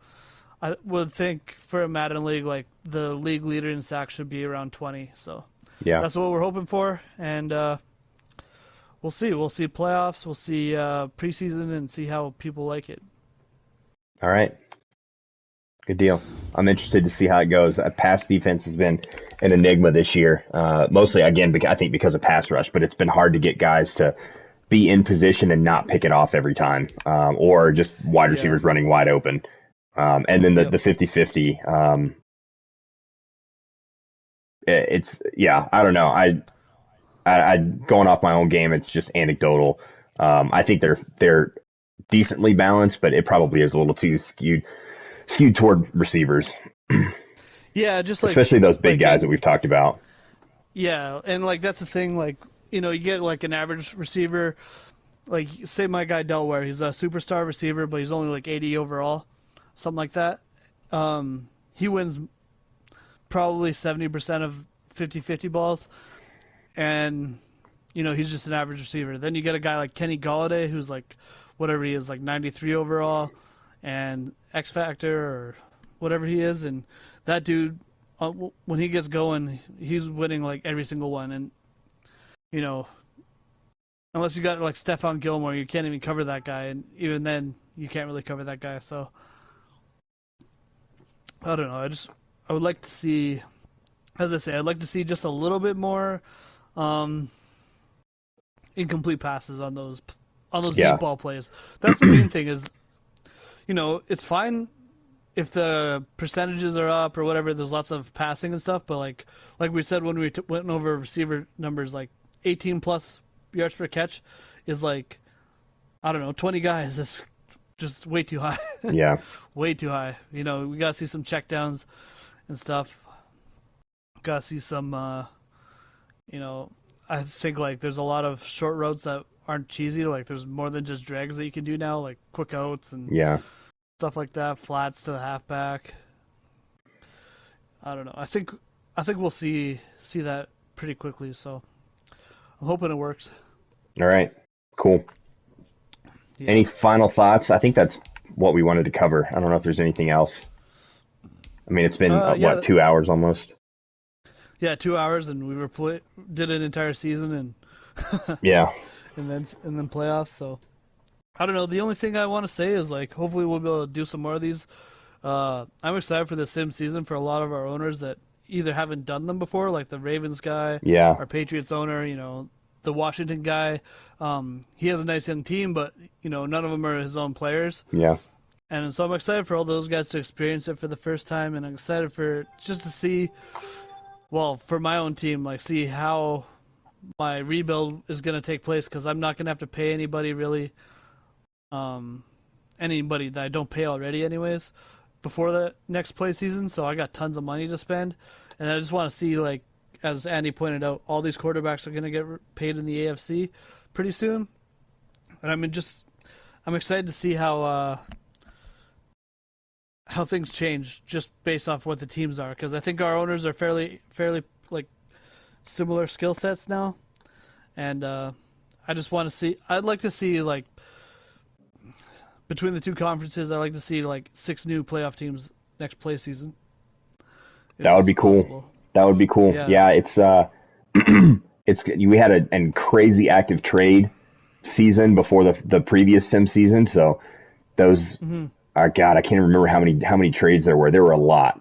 So I'm interested to see what that trade market looks like, how guys are moving, especially with these draft picks coming out for their finishing up their rookie contracts. These guys from the first draft, who gets moved, and how guys are restructuring their rosters. So should be a lot of fun.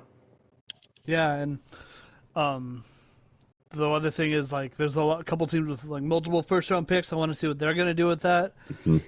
Hopefully nobody helps out Brian, whatever he's trying to do, just don't help him. Same with the Colts. I might remove anyone if they trade anyone to the Colts.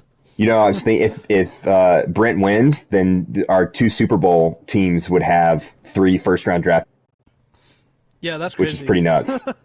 That's crazy. That's stupid. I'm going to have to remove those guys and give them penalties and give the picks to one to the Dolphins, one to the Texans, I think. There we go. I think that's pretty fair. Yeah, that's you can't make the Super Bowl and have 3 first-rounders. Like, come on. That would be wild. Cooley, Yeah, it would be. Final thoughts?